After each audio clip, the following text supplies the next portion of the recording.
मुख्यमंत्री देवेंद्र फडणवीस यांनी दिलेल्या एका मुलाखतीवरून महायुतीमधली धुसफूस आता समोर आली आहे। या मुलाखतीमध्ये देवेंद्र फडणवीस यांनी उपमुख्यमंत्री एकनाथ शिंदे आणि उपमुख्यमंत्री अजित पवार हे संवादात चांगले नाहीत असं वक्तव्य केलंय।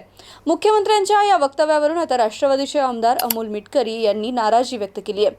संवादासंदर्भात गोष्टी मुख्यमंत्री आणि दोनही उपमुख्यमंत्री चार भिंतीच्या आतही बोलू शकले असते असं मिटकरी यांनी म्हटलंय।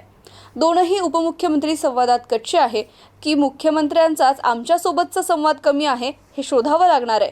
तसंच असं मत व्यक्त करण्याचं मुख्यमंत्र्यांचं टायमिंग हे नक्कीच चुकीचं असल्याचं आमदार अमोल मिटकरी यांनी म्हटलंय।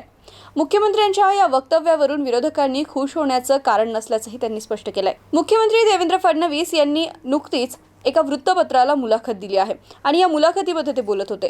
कार्यक्रमात उपमुख्यमंत्री अजित पवार आणि एकनाथ शिंदे या दोन्हींपैकी संवादात कोण चांगला आहे असा प्रश्न विचारण्यात आला होता। त्यावेळी देवेंद्र फडणवीस यांनी उपमुख्यमंत्री अजित पवार आणि उपमुख्यमंत्री एकनाथ शिंदे हे दोघेही संवादात चांगले नाही असं म्हणत दोनही उपमुख्यमंत्र्यांची त्रुटी दाखवून दिली। तसेच अर्थातच हे दोघं माझ्या या मताबद्दल मला माफ करतील असं देखील वक्तव्य देवेंद्र फडणवीस यांनी केलं होतं। पण या सगळ्यामुळे राजकीय चर्चा तर होणारच।